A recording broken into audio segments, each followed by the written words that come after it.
Zara and Zen decided to visit a museum one day in their vacation. They were all excited for the visit.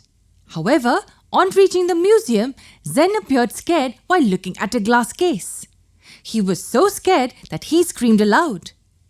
But what exactly did he see in the glass case that made him freeze? He saw two skeletons. Yes, these scary-looking structures which are the most important part of horror movies. But what are these skeletons? And why are they so scary? A mere look at these skeletons tells us why they look so scary. But can you tell me what exactly these are? A skeleton is nothing but the internal framework of our body. Do we really look like this internally? Yes, we do. Without the muscles and internal organs, we do look like this. The skeleton is thus the basic structure made up of bones that forms a framework for our body. Apart from providing support, it helps us perform two major functions of movement and locomotion. All thanks to our bones and muscles that we are able to move as well as locomote. For understanding how movement and locomotion actually occurs, we need to understand how bones are joined together. And in order to understand that, we need to understand the various types of bones first. So are we going to study 206 bones all at the same time?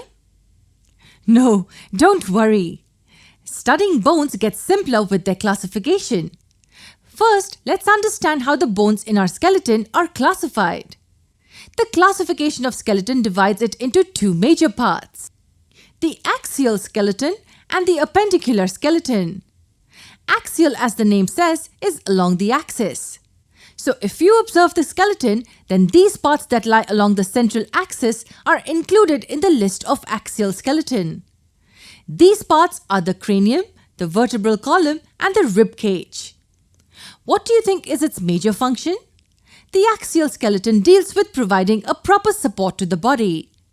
Since it forms the central axis of the body, it helps to maintain a proper balance as well.